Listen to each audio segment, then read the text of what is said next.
When you run into desperation and can't find a particular page on a small site, there's one page you can refer to: the sitemap. In this lesson, we're going to take a look at sitemaps, what they do and how they're useful, and of course how you can create one. It's not just lost and frustrated web users who love sitemaps. The search engines love them too. A sitemap is an easy way to ensure that the search engines are able to see every page on your website, giving you a better chance of having all your pages indexed. There are two different types of sitemap. This type of sitemap is designed for humans, although the search engines find them handy as well. These are just normal HTML pages full of links to all the pages on your website. This page is usually accessible through a small link in the footer of your page. There is no need to make it a giant, obvious link in your navigation. There's nothing special you need to do to create this page. Just create it like any other HTML page. The second type of sitemap you should be familiar with is commonly called a Google sitemap, even though it's used by Google, Yahoo and MSN. It looks kind of like this. It's not really human-friendly unless you like reading XML, but it contains a lot more information for the search engines than the traditional sitemap, such as change frequency. This tells the search engines how frequently the page is likely to change. For instance, your privacy policy probably won't change very regularly, so you might set it to yearly. Your blog, on the other hand, might change every day, so you could set it to daily. As with most information on the sitemap, what you say here is simply taken as a hint by the search engines. Even though you say that your page changes hourly, you might not find the spiders crawling your site every hour. Similarly, you might find them wandering through your yearly page more regularly than you suggested. Priority. Which is the more important page on your site, your homepage or your Contact Us form?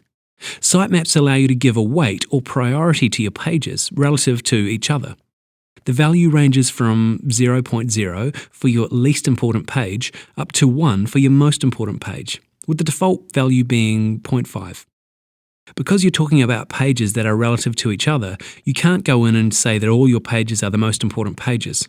This makes them all look the same to the search engines and completely defeats the purpose. The idea is that you should give a higher priority to pages like your index page, your reviews pages, and other pages that you really want to see in the search engines. You should give lower priority to pages that don't really need to be in the search engines. This information might help the search engines choose between different pages on the same site. It won't affect your search engine rankings, but at least you won't find your Contact Us page starring in the search engine listings while your articles are left on the curb. The last modified. This tells the search engines when your page was last changed. The idea being that if they see from this that your page hasn't changed, they might not bother to spider it again, thus saving a bit of time and energy. In reality, the search engines have other ways of determining whether a page has been updated, so it's not really necessary to include this one. Particularly if you're updating your sitemap by hand, this could get very tedious. And creating a Google XML sitemap? It is possible to write your sitemap by hand. The language is quite simple, but it's a long and arduous process if you have a lot of pages. A better idea is to use an XML sitemap generation tool. If you're using WordPress, Drupal, PHP or many other content management systems, there are plugins and modules that you can incorporate into your CMS to automatically generate and maintain your sitemap. There is also a plugin for Dreamweaver which you can run to generate your sitemap. The next thing you need to do is upload the sitemap to your web server, just like you upload any other file, and tell the search engines where they can find it. How to inform the search engines manually. Okay, Google. If you sign up for Google's Webmaster Tools at google.com/webmasters/tools, once you've added and verified your site, you'll be able to tell Google where to find your sitemap as well.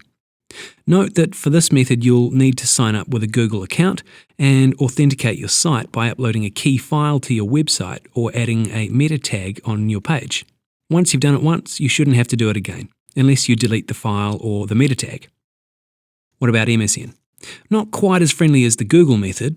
Try entering this into your browser, changing it to the address of your own sitemap, of course.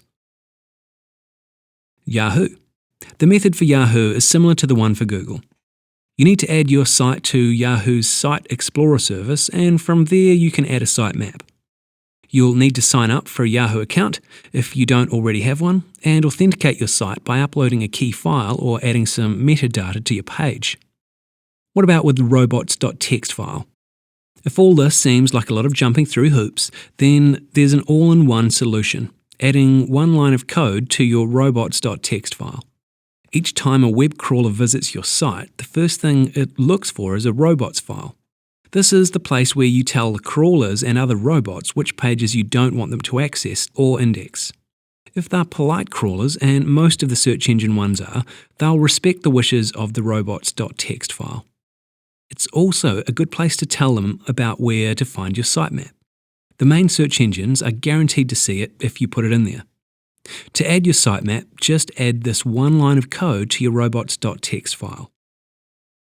You can paste it anywhere inside the file. It actually doesn't matter. Of course, replace the example address with the address of your actual sitemap. Make sure it's a full URL, including the HTTP and your domain name, just like in the example above. You can add more than one sitemap if you need to. For instance, you might have a sitemap automatically generated by your blog platform and another one for your regular website. Just duplicate that line of code and change the URL to your other sitemap. Add as many as you like. An important thing to remember, don't try to use your sitemap to hide information on your website. You might be tempted to exclude certain pages from your sitemap so that the search engines don't find them. It really doesn't work that way. They might find them anyway. If you don't want certain pages on your website to be indexed by the search engines, you need to use your robots.txt file to tell them that. And time for today's lesson summary. In this lesson, we've looked at sitemaps, what they are, how they're useful, and how to create them. We also looked at the contents of an XML sitemap and the different ways you can submit your sitemap to the search engines. I hope this has been helpful, and that's all we've got time for today. Thanks so much for watching, and we'll see you again soon. Bye for now.